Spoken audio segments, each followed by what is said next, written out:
Tamos mga do mga day, ipapakita ko sa inyo ang dating purma ng aming store na nirintahan. Tingnan nyo naman yan. No? Pagpasok mo palang akala mo na sa aquarium ka na, nakakaloka talaga yung blue na yan. Anong akala nila sa amin? Isda, nakakaloka yan. At dito mga do mga day, sobrang baho talaga ng anso. At tingnan nyo naman yan, at grabe talaga ang pag-antos namin sa paglinis niyan. At ang ilobabo nila, oh wow, grabe.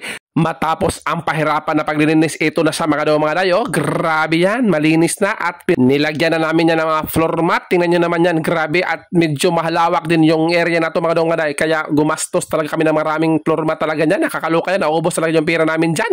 Mas okay kasi pag may floor mat, kahit wala tayong tinda, at least malinis yung ating tindahan. Hindi rin tayo makapag-tiles dyan kasi nag-rent nga lang tayo. At isa pa, wala na tayong budget. Unti-unting mararating ang kalinisan. Tingnan nyo naman yan, wow, grabe yan para makintam na. Hey!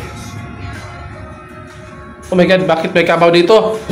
Lumili sa aking bintana, mga dumada, bakit ganyan yung kabaw lumili sa akin? Wah! Para namang magmukhang presentable yung ating tindahan, magdodrawing tayo para sabihing aesthetic. Matapos ang pagpinturo, ang paglinis, syempre naman mas maganda talaga ang business kapag may blessing. Shout out sa iyo Father Joy ng Trinto Agos San Del Sur. Kalit-kalit nga pala yung pag-blessing ni Father Joy dyan kasi ang sabi kasi namin na bukas pa sana yung blessing at ang sabi niya parang walang available na pare. Available naman daw siya, bakit hindi ngayon? Eh sabi namin, Father, hindi kami nakapaghanda. Ang sabi niya, di baling walang handa, basta importante mablessingan yung tindahan nyo. At isa pa, available ako ngayon, alas 6 ng hapon. Wow! Thank you, Father! August 18 nga pala sana ang opening, pero grabe, hindi talaga kinaya sa time. Kaya August 20 na kami nag-open.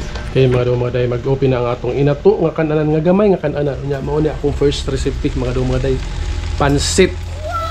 Pampahaba ng buhay, syempre, pampaswerte. Wah! At shout out nga pala sa ating pinakaunang customer.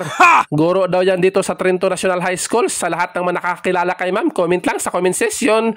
At ang una niyang binili ay ang una kong niluluto, yung pansit. Wow, grabe talaga to si ma'am. Pampahaba talaga ng buhay yung pinili niya. Wow, grabe. God bless you, ma'am. At simula noon, grabe, nagsindatingan na talaga yung aming mga customers. Hindi namin inakala talaga. Grabe yan. At dahil kami lang dalawa ng misis ko ang nagtatrabaho dyan, wala nang tig-video. At hindi na ako nakapag-video talaga. At sa mga curious kung ano ba talaga ang binibinta namin dito, meron kami ditong maliit na inato na karinderya. Sa mga mahilig ng painting art, binibinta ko lang yan mura. Dito lang yan available sa aming tindahan. Meron din kayong mabibili dito na school supplies at sa mahilig ng hand-painted bag. Grabe talaga, dito nyo lang matatagpuan. At dito lang kayo makakakita ng fresh fruit na shake talaga. Grabe, best seller namin yan. Meron tayong french fries at buy one take one na burger. Kung mahilig ka mag-selfie, ayan no. Ang location natin mga day, katapat lang siya ng Trinto National High School at katabi ng M. Loeller. Yun lang, bye-bye!